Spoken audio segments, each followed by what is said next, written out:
Okay, so this video is going to be pretty hard to edit because so much of these movies are not YouTube friendly in the slightest. However, with the release of the extra gory, extra spicy Terrifier 3, I wanted to take a look at the film's creators and actors, and as well, the main antagonist of the series, the horrible, charming, hilarious, demented Art the Clown, and delve deeper into how he was created, why he was created, and the character as a whole.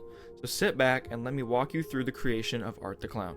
Art the Clown was created by Damien Leone sometime before the year 2008, which is the year that the short film The Ninth Circle was released.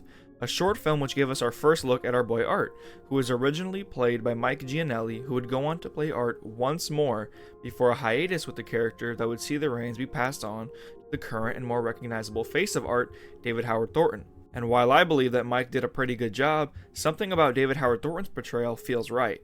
Damien Leone spoke in an interview about casting someone new as Art and how it was a nerve-wracking experience because of how well Mike did in the role. But he said he knew as soon as David showed up for the audition that he was perfect. He was very animated and, in his words, gleeful to be doing what he was doing. And this is obvious to us now because of how well he acts out these horrible things and how much emotion he conveys without being able to say one word. Art the Clown was created from an idea Damien Leone had of a clown boarding a bus, sitting across from a woman totally alone, and beginning to stare at her, toy with her, and progressively becoming more and more aggressive and intimidating. This idea was adapted into a short film. This short film, of course, was The Ninth Circle. Then we had 2011's Terrifier.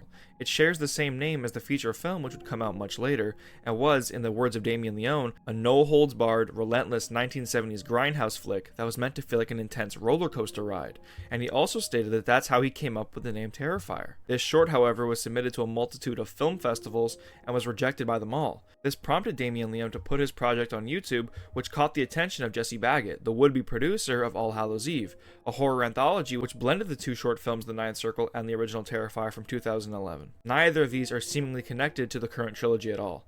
Art was also created very specifically. In the large and top-heavy genre that is horror, every single new and interesting character is likened to another. We've all seen the trope of a mass silent Terminator, or the spirit of a dead woman haunting a house, or a killer doll. And likewise, we've seen the trope of a killer clown, the most iconic of which being Pennywise, the primary antagonist of Stephen King's It. Art was created to be the opposite of Pennywise. Where Pennywise is colorful, Art is devoid of it. Where Pennywise talks and has bright red or orange hair, Art is completely mute and as bald as one could be. And I believe this allowed for him to share the space and form an identity of his own. And in my opinion, he has become one of the very few slashers to become introduced in the last 20 years that has remained in the public eye. And this does have a lot to do with the movies and the subject matter it tackles. It's very shamelessly a slasher and doesn't really try to provoke much, if any, deep philosophical questions. It's purely a fun slasher film with a story to go along with it. Damien Leone said in an interview after the first film was released that his goal was to make an 80-minute version of his 20-minute short, eliminating filler while keeping the parts of slasher films he believes are the best.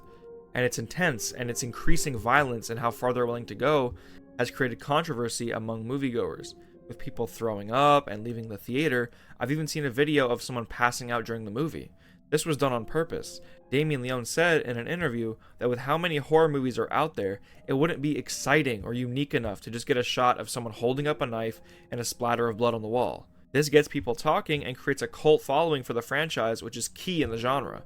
All three of the Terrifier films have opened to more and more financial and critical success, with Terrifier 3 making $41 million on a budget of $2 million. This is a huge profit, and Terrifier 4 is already seemingly confirmed, and there's clearly a huge demand for more. The original was made off of a $35,000 budget, and the reason they were able to do so much off of so little was due to Damien Leone's background as a special effects artist, which he attributes to the legendary Tom Savini and his documentary Scream Greats, which show Damien his first look into the world of monster creation and all the tips and tricks of the trade. There has been a huge increase in production value, and I'm sure in Terrifier 4 they'll somehow manage to go even further. I love the Terrifier films because of Art the Clown. He's become one of my favorites over the years, and I wish nothing but the best for the people behind this movie, because they took a chance and it paid off, and it's clear they have a love for the slasher genre, my personal favorite. So thank you to everybody who's made it this far in the video. I hope I provided you with some insight into the background of Art the Clown, how he was created, and the love and appreciation I have for these films. I genuinely appreciate any constructive feedback on how I could improve, or any feedback on things that you feel like that worked well. I'm so new at this, so any pointers or suggestions would mean the world. Thank you.